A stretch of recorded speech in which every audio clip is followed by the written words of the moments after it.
Chapmanville Tigers. They were a little bit batty down there in Chapmanville this week, but the Hillbillies of Man are going to come to the town of Chapmanville to take on those undefeated Tigers. Batty. No, that's... Hey, I can't not make the joke. Funny. The pancake flag, though, is cool. Yeah, no time to waste here. For the first drive, it's going to be handed off to Jeremy Collins, who's going to put the moves on those defenders, making a miss, and he's going to take it all the way to the house. And I can tell you right now, Chapmanville did not look back from here. Next drive for the Tigers, you have to take a look at this pass. Pass out to Easton Bender, not initially caught, but it did stay in the air and was eventually caught. Finally, one more little bob comes down, completion. Man, well, sadly, this seems to be how their night is going, trying to get this going, and just gets absolutely mauled by a bunch of Tigers, pun intended there. One more from Chapmanville, handoff to Preston Kovac, and he will take it all the way with a little bit of a juke there at the end, but it is too late, and he is in for the touchdown. Another dominant win for Chapmanville. They stay unbeaten with a 55-0 win over Man. Yeah, and this was a special one because they're welcoming in their rivals, the Cabell Midland Knights, and this is for the Battle of the Shield, long-standing rivalry. Nice name for that, Battle of the Shield. Very fun. I had a great time out there tonight. First drive for the Highlanders, quarterback Tavion Wilson throws the ball to Andreas Reese, and look at this run as he changes direction, breaks a tackle. Now he sees this defender coming, and he's going to turn on the Jets as he heads into the end zone. Highlanders 7-0. Next play, Wilson tosses to Mayshawn Okonkwo, who's going to hit the hole, and it looks like no one is going to catch him, but not quite, as these two defenders are going to catch him on the 3-yard line. But that sets up this as Wilson hands it off to offensive lineman Caleb Prather for the touchdown. And I mean, look at how excited his team is for him. Look at, up he goes. Oh, there we go. And again, Wilson is going to hand the ball off to Okonkwo for another big run here.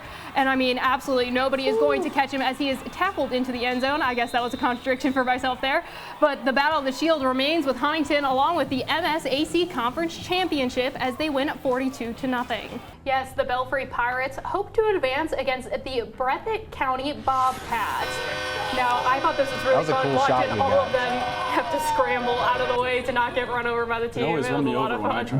We'll start with Belfry on the 1-yard line as Chase Varney hands the ball off to J.B. Woolham, who makes the stretch and is in for the touchdown. And now next up, we're going to have Breathitt County. They're going to look to answer here as Miles Holland is going to drop back and scan the field before he throws it deep to Jason Combs, who's going to catch the ball through the hit, hang on to it, touchdown. That's an incredible play. Game is tied 7-7. Belfry's Chase Varney is going to hand the ball off to J.B. Woolham again, who gets around his defenders, heads to the sideline, and he is gone. Belfry takes the lead as Woolham celebrates with the fans.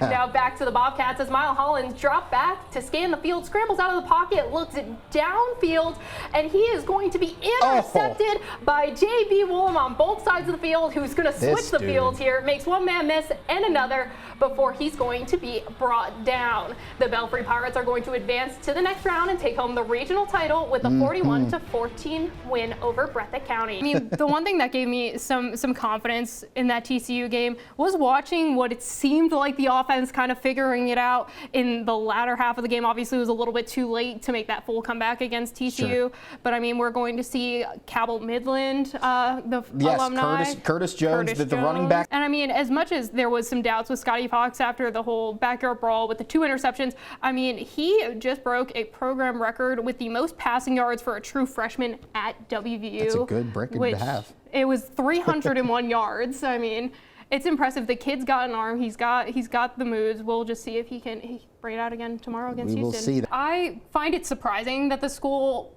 was going to give the result of whatever this investigation was before the governing body for athletics for Ohio would do it.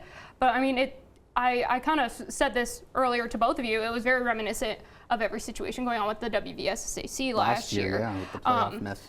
But I'm kind of glad that they got it resolved, but at the same time, I'm just really saddened for all of these players. And at the same time, I mean, I'm relieved because there were some rumors flying around that they're going to vacate 2 years worth of wins, strip a state title. So, I mean, as sad as I am, I'm glad it's not what some people were saying.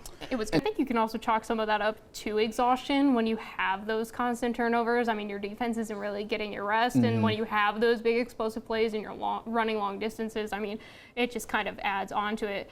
And also, I hate to say this, but Coastal Carolina's uniforms yesterday were. I did not like their uniform. I didn't. They're glow in the dark. I didn't really like the uniforms very. No, I have a couple points to this. One, if we could live through 6 years of Neil Brown, it's like where we only had the one winning season. Like, are we really going to jump down the throats of Rich Rod? And I understand there are some bad feelings there, and I understand From like that that's 20 years something- ago. Yeah, but like holding grudges is nothing out of the ordinary. Sure. But also, like, I said this weeks ago, I'll say it again.